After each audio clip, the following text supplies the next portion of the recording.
ओम शांति। 11 नवंबर 2024। मीठे प्यारे बाबा के आज के मीठे मधुर महावाक्य। आज की मूडी के कुछ मुख्य पॉइंट्स। आज बाबा हमें समझाते कि हम बच्चों को अंतर्मुखी हो अपनी जांच करनी है कि हम बाबा की याद में कितना समय रहते हैं। ज्ञान का मंथन हमारे अंदर चलता रहता है। हम बच्चों को ध्यान दीदार की इच्छा नहीं रखनी है, इच्छा मात्र अविद्या बनना है। हर कार्य बाप की आज्ञा अनुसार ही करना है, तब हमारी सर्व मनोकामनाएं बिना मांगे ही पूरी होंगी। हमें आपस में मिलकर व्यर्थ पर चिंतन कभी नहीं करना है। सारे दिन में जो भी संबंध संपर्क में आए उनके सहयोगी बन उन्हें कोई न कोई शक्ति का, ज्ञान का व गुण का दान देना है। तो चलिए सुनते हैं आज की बाबा की मीठी प्यारी मुरली। ओम शांति। बाबा कहते, मीठे बच्चे अपने ऊपर पूरी नजर रखो, कोई भी बेकायदे चलन नहीं चलना।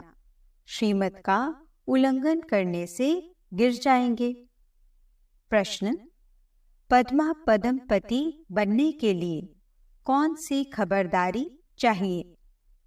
उत्तर, सदैव ध्यान रहे, जैसा कर्म हम करेंगे हमें देख और भी करने लगेंगे।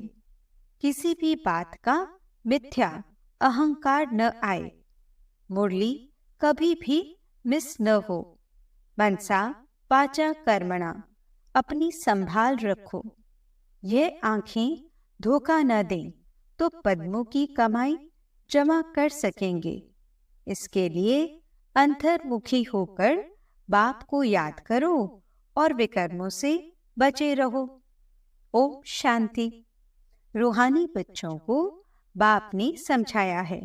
यहाँ तुम बच्चों को इस ख्याल से जरूर बैठना होता है, यह बाबा भी है, टीचर और सतगुरु भी है, और यह भी महसूस करते हो बाबा को याद करते करते पवित्र बन पवित्र धाम में जाकर पहुंचेंगे। बाबा ने समझाया है कि पवित्र धाम से ही तुम नीचे उतरते हो, उसका नाम ही है पवित्र धाम। सतो प्रधान से फिर सतो, रजो, तमो। अभी तुम समझते हो कि हम नीचे गिरे हुए हैं, अर्थात वैश्यालय में हैं। पर तुम संगम युग पर हो, परंतु ज्ञान से तुम जानते हो कि हमने किनारा किया हुआ है। फिर भी अगर हम शिव बाबा की याद में रहते हैं तो शिवालय दूर नहीं। शिव बाबा को याद नहीं करते तो शिवालय बहुत दूर है। सजाएं खानी पड़ती हैं तो बहुत दूर हो जाता है। तो बाप बच्चों को कोई जास्ती तकलीफ नहीं देते हैं। एक तो बार बार कहते हैं मनसा वाचा कर्मणा पवित्र बनना है। यह आंखें भी बड़ा धोखा देती हैं, इनसे बहुत संभल कर चलना होता है। बाप ने समझाया है कि ध्यान और योग बिल्कुल अलग है। योग अर्थात याद। आंखें खुली होते भी तुम याद कर सकते हो। ध्यान को कोई योग नहीं कहा जाता। भोग भी ले जाते हैं तो डायरेक्शन अनुसार ही जाना है। इसमें माया भी बहुत आती है। माया ऐसी है जो एकदम नाक में दम कर देती है। जैसे बाप बलवान है, वैसे माया भी बड़ी बलवान है। इतनी बलवान है जो सारी दुनिया को वैश्यालय में ढकेल दिया है। इसलिए इसमें बहुत खबरदारी रखनी होती है। बाप की कायदे अनुसार याद चाहिए। बेकायदे कोई काम किया तो एकदम गिरा देती है। ध्यान आदि की कभी कोई इच्छा नहीं रखनी है। इच्छा मात्र अविद्या। बाप तुम्हारी सब मनोकामनाएं बिगर मांगे पूरी कर देते हैं, अगर बाप की आज्ञा पर चले तो। अगर बाप की आज्ञा न मान उल्टा रास्ता लिया तो हो सकता है स्वर्ग के बदले नरक में ही गिर जाएं। गायन भी है, गज को ग्राह ने खाया। बहुतों को ज्ञान देने वाले, भोग लगाने वाले आज हैं कहाँ? क्योंकि बेकायदे चलन के कारण पूरे मायावी बन जाते हैं। जेठी बनते बनते डेविल बन जाते हैं। बाप जानते हैं कि बहुत अच्छे पुरुषार्थी जो देवता बनने वाले थे वे असुर बन असुरों के साथ रहते हैं, ट्रेटर हो जाते हैं। बाप का बनकर फिर माया के बन जाते, उन्हें ट्रेटर कहा जाता है। अपने ऊपर नजर रखनी होती है। श्रीमत का उल्लंघन किया तो यह गिरे, पता भी नहीं पड़ेगा। बाप तो बच्चों को सावधान करते हैं कि कोई ऐसी चलन न चलो जो रसातल में पहुंच जाओ। कल भी बाबा ने समझाया, बहुत गोप हैं, आपस में कमेटियां आदि बनाते हैं, जो कुछ करते हैं श्रीमत के आधार बिगिर करते हैं तो डिससर्विस करते हैं। बिगिर श्रीमत करेंगे तो गिरते ही जाएंगे। बाबा ने शुरू में कमेटी बनाई थी तो माताओं की बनाई थी, क्योंकि कलश तो माताओं को ही मिलता है। वंदे मातरम गाया हुआ है ना। अगर गोप लोग कमेटी बनाते हैं तो वंदे गोप तो गायन नहीं है, श्रीमत पर नहीं तो माया के जाल में फंस पड़ते हैं। बाबा ने माताओं की कमेटी बनाई, उन्होंने हवाले सब कुछ कर दिया। पुरुष अक्सर करके दिवाला मारते हैं, स्त्रियां नहीं, तो बाप भी कलश माताओं पर रखते हैं। इस ज्ञान मार्ग में माताएं भी दिवाला मार सकती हैं। पद्मा पद्म भाग्यशाली जो बनने वाले हैं वे माया से हार खाकर दिवाला मार सकते हैं। इसमें स्त्री पुरुष दोनों दिवाला मार सकते हैं और मारते भी हैं। कितने हार खाकर चले गए, गोया दिवाला मार दिया ना। बाप समझाते हैं, भारतवासियों ने तो पूरा दिवाला मारा है। माया कितनी जबरदस्त है, जो समझ नहीं सकते हैं हम क्या थे, कहां से एकदम नीचे आकर गिरे हैं। यहाँ भी ऊंच चढ़ते चढ़ते फिर श्रीमत को भूल अपनी मत पर चलते हैं तो दिवाला मार देते हैं। वो लोग तो दिवाला मारते फिर 5-7 वर्ष बाद खड़े हो जाते हैं। यहाँ तो 84 जन्मों का दिवाला मारते हैं। ऊंच पद पा न सके, दिवाला मारते ही रहते हैं। बाबा के पास फोटो होता तो बतलाते। तुम कहेंगे बाबा तो बिल्कुल ठीक कहते हैं, ये कितना बड़ा महारथी था, बहुतों को उठाते थे, आज है नहीं, दिवाले में है। बाबा खड़ी खड़ी बच्चों को सावधान करते रहते हैं। अपनी मत पर कमेटियां आदि बनाना, इसमें कुछ रखा नहीं है। आपस में मिलकर झरमुई झगमुई करना, यह ऐसा करता था, फलाना ऐसा करता था, सारा दिन यही करते रहते हैं। बाप से बुद्धि योग लगाने से ही सतो प्रधान बनेंगे। बाप का बने और बाप से योग नहीं तो घड़ी घड़ी गिरते रहेंगे। कनेक्शन ही टूट पड़ता है। लिंक टूट जाए तो घबराना नहीं चाहिए। माया हमें इतना तंग क्यों करती है?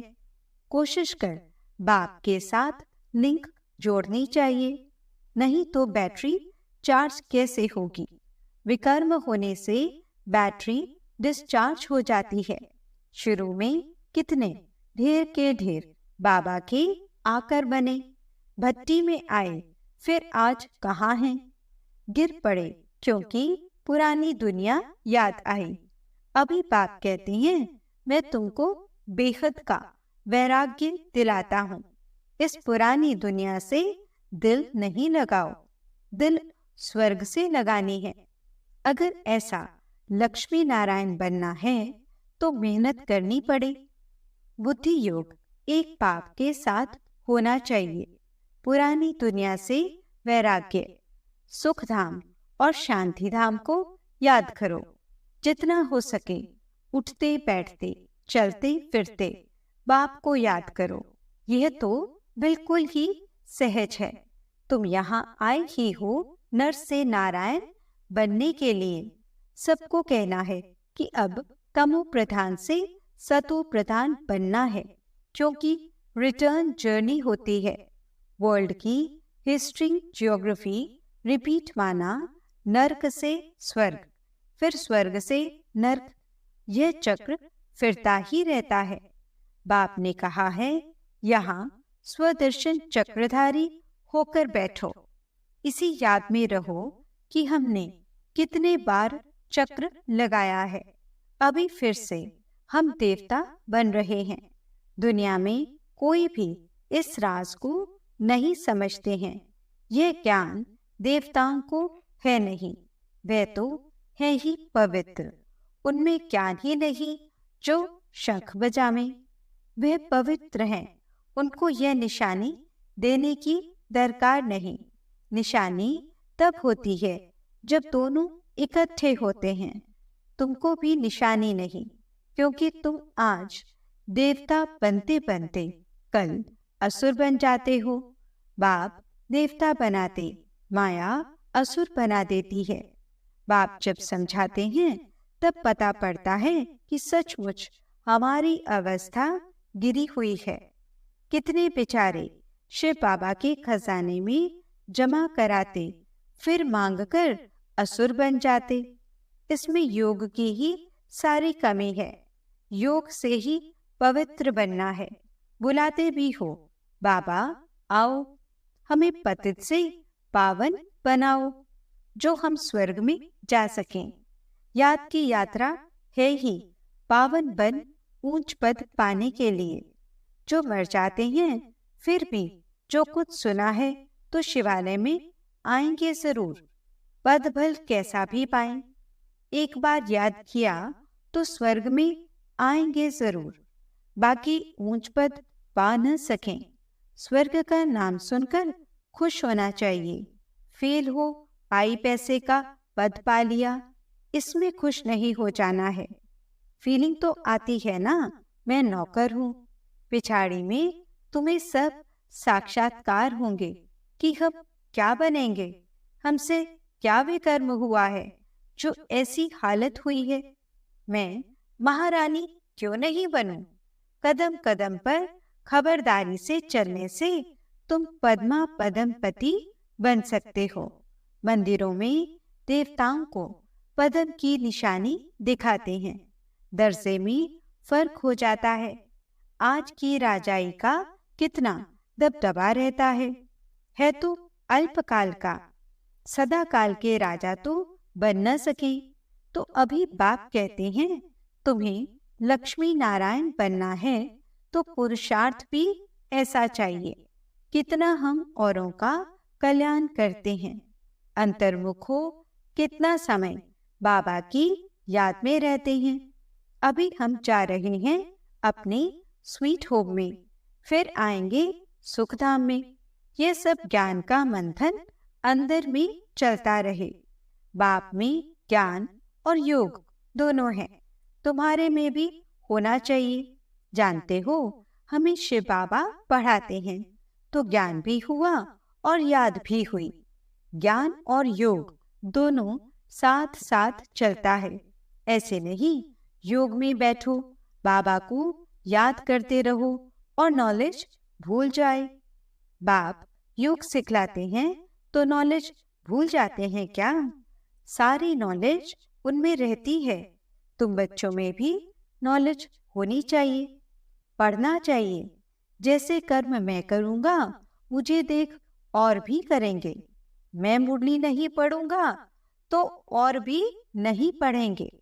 मिथ्या अहंकार आ जाता है तो माया झट वार कर देती है। कदम कदम बाप से श्रीमत लेते रहना है, नहीं तो कुछ न कुछ विकर्म बन जाते हैं। बहुत बच्चे भूले करते बाप को नहीं बताते तो अपनी सत्यानाश कर लेते हैं। गफलत होने से माया थप्पड़ लगा देती है, वर्थ नॉट अ पेनी बना देती है। अहंकार में आने से माया बहुत विकर्म कराती है। बाबा ने ऐसे थोड़े ही कहा है, ऐसी ऐसी पुरुषों की कमेटियां बनाओ। कमेटी में एक दो समझू सयानी बच्चियां जरूर होनी चाहिए, जिनकी ही राय पर काम हो। कलश तो लक्ष्मी पर रखा जाता है ना। गायन भी है, अमृत पिलाते थे, फिर कहाँ यज्ञ में विघ्न डालते थे। अनेक प्रकार के विघ्न डालने वाले हैं। सारा दिन यही झरमुई झगमुई की बातें करते रहते हैं। यह बहुत खराब है। कोई भी बात हो तो बाप को रिपोर्ट करनी चाहिए। सुधारने वाला तो एक ही बाप है। तुम अपने हाथ में लौ नहीं उठाओ, तुम बाप की याद में रहो, सभी को बाप का परिचय देते रहो, तब ऐसा बन सकेंगे। माया बहुत कड़ी है, किसको नहीं छोड़ती। सदैव बाप को समाचार लिखना चाहिए, डायरेक्शन लेते रहना चाहिए। यूं तो डायरेक्शन सदैव मिलते रहते हैं। ऐसे तो बच्चे समझते हैं। बाबा ने तो आपे ही इस बात पर समझा दिया। बाबा तो अंतर्यामी हैं। बाबा कहते नहीं, मैं तो नॉलेज पढ़ाता हूँ। इसमें अंतर्यामी की बात ही नहीं। हाँ, यह जानता हूँ कि यह सब मेरे बच्चे हैं। हर एक शरीर के अंदर मेरे बच्चे हैं। बाकी ऐसे नहीं कि बाप सभी के अंदर विराजमान है। मनुष्य तो उल्टा ही समझ लेते हैं। बाप कहते हैं, मैं जानता हूँ कि सभी तख्त पर आत्मा विराजमान है। यह तो कितनी सहज बात है। सभी चैतन्य आत्माएं अपने अपने तख्त पर बैठी हैं, फिर भी परमात्मा को सर्वव्यापी कह देते हैं। यह है एकच भूल। इस कारण ही भारत इतना गिरा हुआ है। बाप कहते हैं, तुमने मेरी बहुत ग्लानि की है। विश्व के मालिक बनाने वाले को तुमने गाली दी है। इसलिए बाप कहते हैं, यदा यदा ही। बाहर वाले ये सर्वव्यापी का ज्ञान भारतवासियों से सीखते हैं। जैसे भारतवासी उनसे हुनर सीखते हैं, वे फिर उल्टा सीखते हैं। तुम्हें तो एक बाप को याद करना है और बाप का परिचय भी सबको देना है। तुम हो अंधों की लाठी, लाठी से राह बतलाते हैं ना। अच्छा, मीठे मीठे सीखने बच्चों प्रति माता पिता बाप दादा का याद प्यार और गुड मॉर्निंग। रूहानी बाप की रूहानी बच्चों को नमस्ते। हम रूहानी बच्चों की रूहानी बाप दादा को दिल व जान सिखवा प्रेम से नमस्ते नमस्ते नमस्ते जी। गुड मॉर्निंग बाबा। शुक्रिया बाबा। धारणा के लिए मुख्य सार। पहला पॉइंट, बाप की आज्ञा अनुसार हर कार्य करना है। कभी भी श्रीमत का उल्लंघन न हो, तब ही सर्व मनोकामनाएं बिना मांगे पूरी होंगी। ध्यान दीदार की इच्छा नहीं रखनी है, इच्छा मात्रम अविद्या बनना है। दूसरा पॉइंट, आपस में मिलकर झरमुई झगमुई यानी एक दूसरे का परचिंतन नहीं करना है। अंतर्मुख हो अपनी जांच करनी है कि हम बाबा की याद में कितना समय रहते हैं। ज्ञान का मंथन अंदर चलता है। वरदान, हर आत्मा के संबंध संपर्क में आते सबको दान देने वाले महादानी वरदानी भव।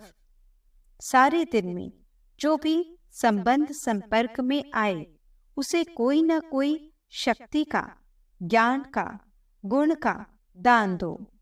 आपके पास ज्ञान का भी खजाना है तो शक्तियों और गुणों का भी खजाना है। तो कोई भी दिन बिना दान दिए खाली न जाए, तब कहेंगे महादानी। दान शब्द का रूहानी अर्थ है सहयोग देना। तो अपनी श्रेष्ठ स्थिति के वायुमंडल द्वारा और अपनी वृत्ति के वाइब्रेशंस द्वारा हर आत्मा को सहयोग दो, तब कहेंगे वरदानी। स्लोगन: जो बाप दादा और परिवार के समीप हैं, उनके चेहरे पर संतुष्टता, रूहानियत और प्रसन्नता की मुस्कुराहट रहती है। ओम शांति। आज के अव्यक्त इशारे: कितनी भी रुकावटें आएं, लेकिन एक बल, एक भरोसे के आधार पर सफलता मिलती रही है और मिलती रहेगी। जहां सर्वशक्तिवान बाप साथ है, वहां यह छोटी छोटी बातें ऐसे समाप्त हो जाती हैं जैसे कुछ भी थे ही नहीं। असंभव भी संभव हो जाता है, क्योंकि सर्वशक्तिवान के बच्चे बन गए। मक्खन से बाल समान सब बातें सिद्ध हो जाती हैं। ओम शांति।